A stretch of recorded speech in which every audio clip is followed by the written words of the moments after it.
investment in love and kindness.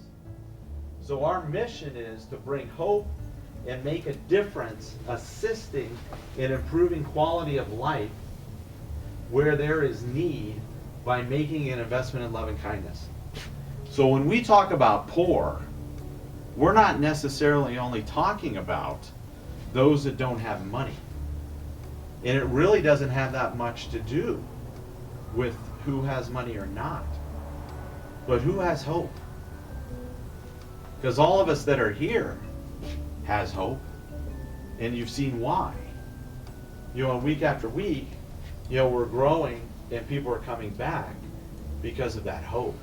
But how many people do you know on a regular basis that are your neighbors that you see? Are you bringing them hope? Are you making a difference for them? Because we have 5 different programs that are designed to assist us in making an investment in love and kindness. So how do we organize our activities, and how do we go forward, you know, in our mission, the mission that we heard about tonight? You know, how do we make that happen? And that's what our organization is about. You know, but what holds us together, you know, and it's that lifeblood that flows through us. Everybody shares it. And with neighbor,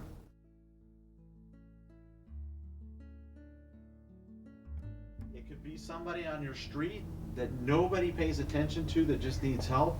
Could be your grandparent in your family, or somebody that you know who has a family that can't take care of that person.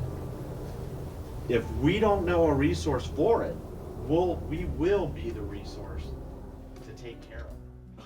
Just helping people that, you know, nobody ever asked before, that they're just sitting there in their houses with their, you know, yards overrun. They don't have family here. A lot of people have family elsewhere, but they're not here, or they're not on speaking terms. And painted and moved furniture, and we've done pretty much everything, whether it's, you know, doing weeds, whether it's painting, you know, whether it's cleaning, doing errands for people. And just when you look at those people in the face, it makes a difference. Native American outreach.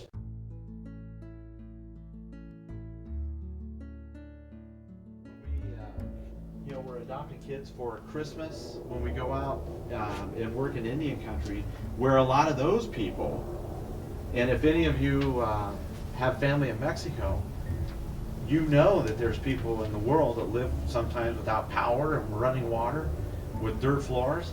Well, in Indian country, it's prevalent. It's all over the place. So we work to make their lives better. You know, to do programs out there, projects, or to bring things to them. There's right now, the past week, if any of you guys have watched posts coming from M.I.L.K, it was 11 degrees in northern Arizona all last week. If you had a house that you only heat with firewood in a steel trash can, and that's how you heated your house and stayed alive, but you were 70 years old, how in the world do you get heat? How do you survive? Those are the things that we're doing with Native American outreach, and finding ways to get enough money so that we can bring wood to people so they can at least survive the winter.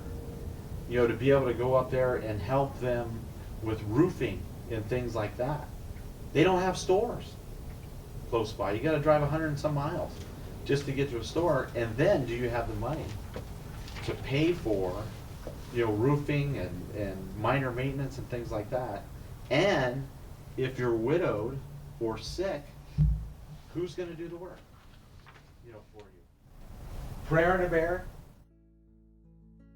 for some of the people here, and then you know, some of the other volunteers. We go out to the assisted living centers. It could be a hospice, could be an orphanage, and we take the bears, you know, with a prayer around their neck. Generally, we sing or do poetry or do something, a little program, and then we just deliver the bears to those people. So the people that are forgotten, that nobody visits, know that, they have hope, that there's a reason to continue to live.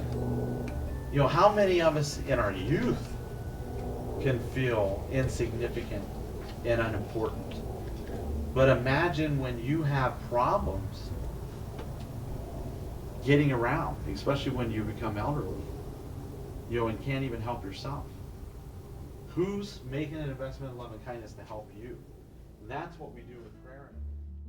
Just try to commit to one Saturday a month or one project a month, because we could use as many hours as people have, and there's lots of different tasks that needs to be done. I mean, whether it's administrative and computer tasks, whether it's going out and singing.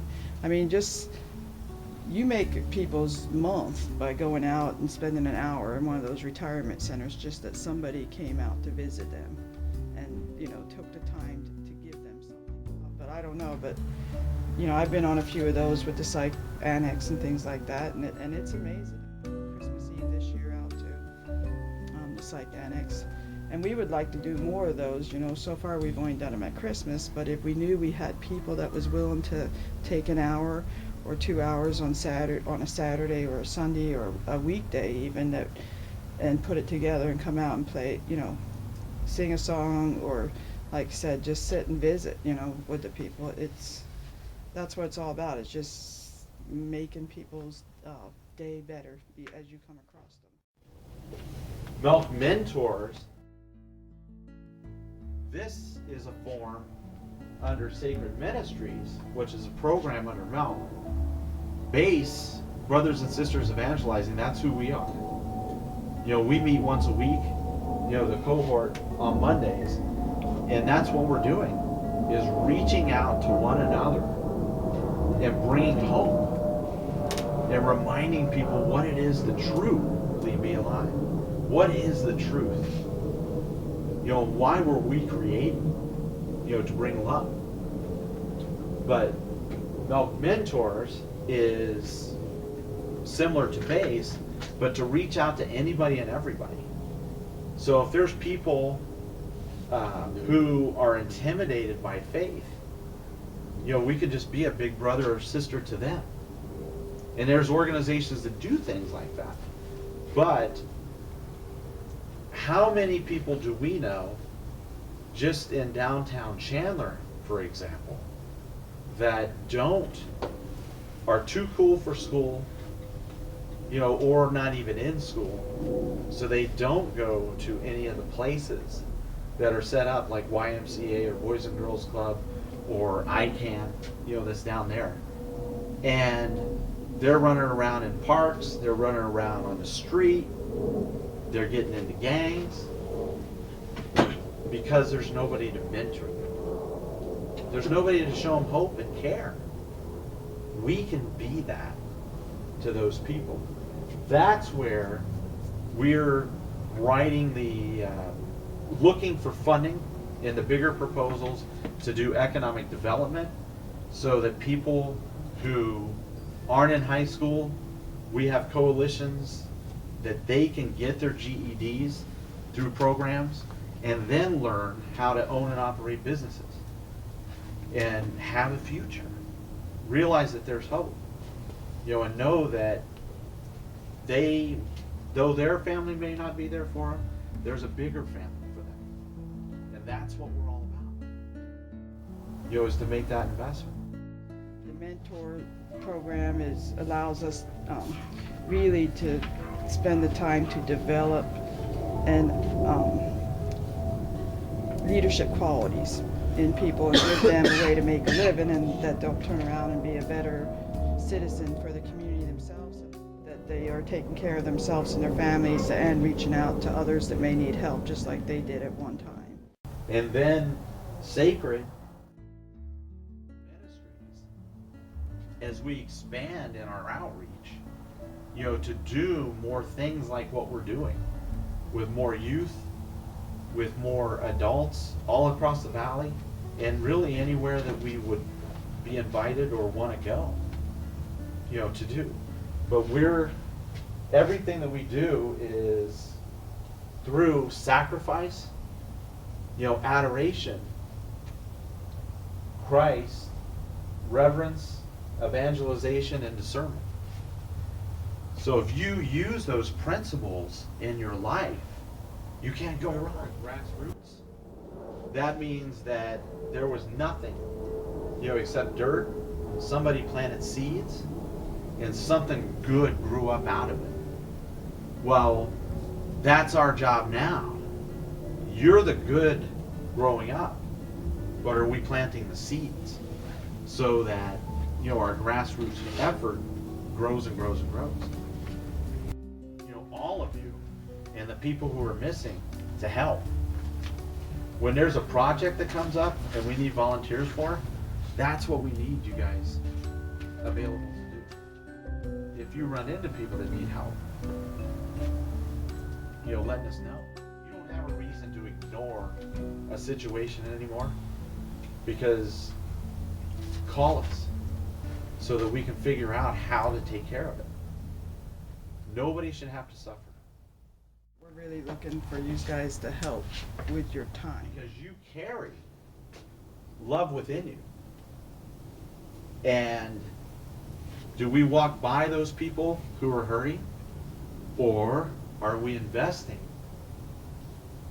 the love that we have in showing a little kindness to them? Come out on a few of the projects with us and, give it a try. For you guys think about maybe spending some extra time out helping with M.I.L.K. and making that investment just in kindness. Give your time to the people in your community. Think about people in your own family. If your grandma and all didn't have you around to help, or your parents, and that they were on their own, could they do it, or would? Well, I mean, it always feels good to go help people and just take that couple of hours. You do meet some interesting people out there. That we're thankful for all the gifts that we have to give back to everyone else. And that's the reason why, M.I.L.K. money came about, and that's why we're doing everything to build it. But we need you.